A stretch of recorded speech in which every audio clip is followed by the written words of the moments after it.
JP Morosi on the Inside Corner. We have work to do. Good morning to you. The Yankees and Major League Baseball both issued statements yesterday about contents of the Yankee letter. They were revealed. Take me through them. And what did these statements say? Good morning, Lauren. Yes, years really of waiting to know what the contents were of this letter. But candidly, we can say this, there was not a whole lot that we would describe as revelatory or new in this release yesterday. Here's what the MLB statement said, quote, as previously made public in 2017, the New York Yankees were fined for improper use of the dugout phone because the replay review regulations prohibited the use of the replay phone to transmit any information other than whether to change or challenge a play. The Yankees did not violate MLB's rules at the time governing sign stealing. It's a very key last sentence, that they did not violate the rules governing sign stealing, quote, end quote. Now the Yankee statement, quote, the contents and details of the letter from Commissioner Manfred to Brian Cashman have widely been reported upon since 2017.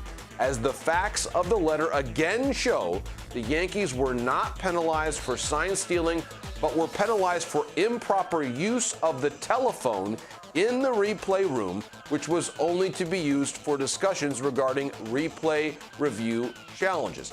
The statement continues.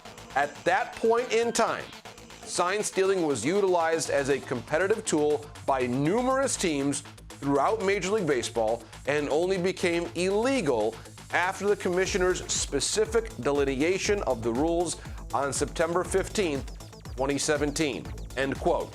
So again, Lauren, I think both statements affirmed that there was not a whole lot new shared in this letter, that a lot of the information was already out there and known really for a period of years.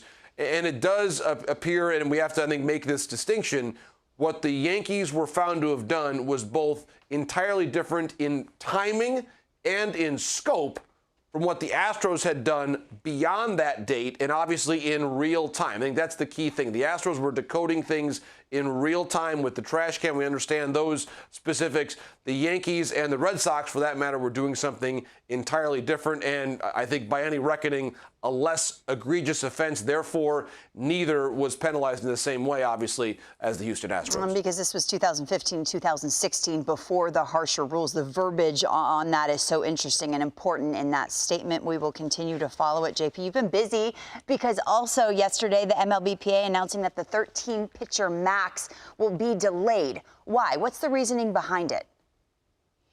Well, Lauren, it's a great question, and a couple things are happening here. First of all, we know that for a long time, MLB has been waiting to get down to that 13-pitcher maximum. That is now going to be delayed several more weeks, where it's just going to be now 14 pitchers as a maximum. The rosters, notably, will still be going down from 28 to 26 players. The reasoning is simply, Lauren, pitcher health and the ability of starting pitchers to get deeper into ball games. That is certainly a concern for MLB, wanting to make sure that when they do go down to that 13-pitcher max, that it's at a time where the overall pitching staffs can handle that workload, and starting pitchers are going deeper into games. Of course, we also know that relief pitchers have that 3-batter minimum to have to deal with as well. I think one larger point, Lauren, to make on the overall run-scoring environment of baseball at the moment is run scoring certainly has been down. We know there's humidors now broadly across MLB, but also I heard one manager say this recently. I think it's an excellent point. When you have starters going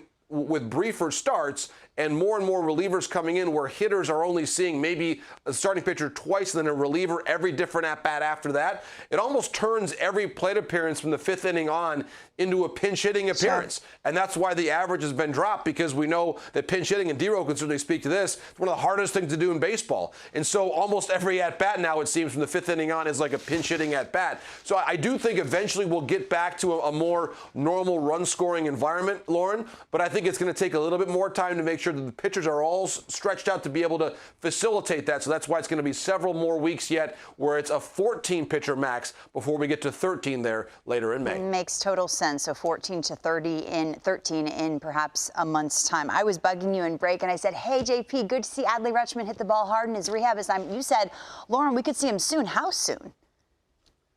I think, Lauren, within the next month to 6 weeks, and it was a great report by our colleague Mark Feinsand on the ground there in Aberdeen, Maryland, as Adley gets on the field for his first minor league game of the season. 1 for 2 with a walk. Very good at-bats, again, according to Mark's account of how Rutschman looked last night. And he was able to catch 5 innings. So, Lauren, I think with that triceps issue that he had in spring training, he's not fully able yet to get the 9 innings, obviously, behind the plate. So they're still building him up. This is effectively the start of spring training for Rutschman, which is why I mentioned a month to 6 weeks. It's almost like how you would time out a month's worth of Grapefruit League games. But you see his resume. Certainly, he's lost time to both injury, the lack of a minor league season in 2020 due to the pandemic.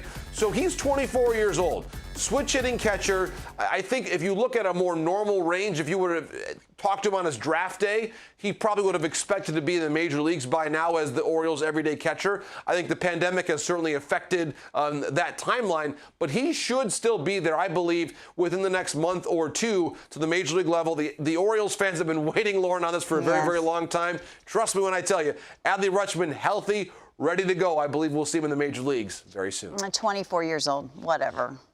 He said he saw the ball. Well, whatever, 24. JP Morosi on the Inside Corner. Thanks so much. Thanks, Lauren.